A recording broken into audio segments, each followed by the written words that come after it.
Right, so Maryland is once again trying to figure out how to balance its budget, this time for fiscal year 2027. Yeah, state lawmakers were warned against dipping into Maryland's $2.3 billion rainy day account to help cover its nearly $1.5 billion deficit. Our Lydell Donovan caught up with Delegate Adrian Boifo, who is warning of some tough times ahead.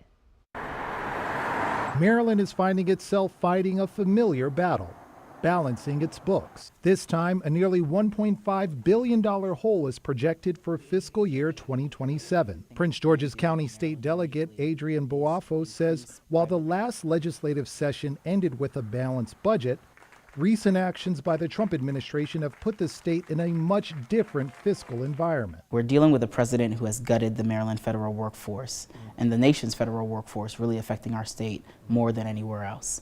And so we're going to have real conversations as we head back into Annapolis about unemployment insurance, about SNAP benefits, which we just had this conversation a couple months ago in the House of Delegates. But state Republicans say many of Maryland's financial problems are closer to home, pointing to the high costs of overhauling the state's education system. Boifo says that expense, while costly, is necessary and is showing results. The blueprint for Maryland's future is working.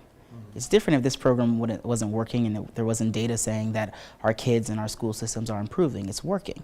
And an investment in our kids is something that we're not going to turn our backs on. So how will Maryland respond? On Wednesday, lawmakers were advised against using the state's rainy day fund to help with the projected deficit. Boifo says he's against this approach, along with raising taxes. We're not going to raise taxes on Marylanders. We didn't do it last session. We're not going to do it this session. This comes as Marylanders deal with rising inflation and increased fees on public licenses. With costs rising across Maryland and the U.S., Boifo says the state can only do so much to bring those costs down. Us modernizing our fee structure at this point in time, yes, has an effect on folks, but it isn't the bulk of what I think people are really focused on. They're focused on a lot of these other costs that are happening at a higher level where they're feeling a lot of the effects and stress. The next legislative session begins January 14th, and the budget is expected to be a chief topic of discussion for lawmakers.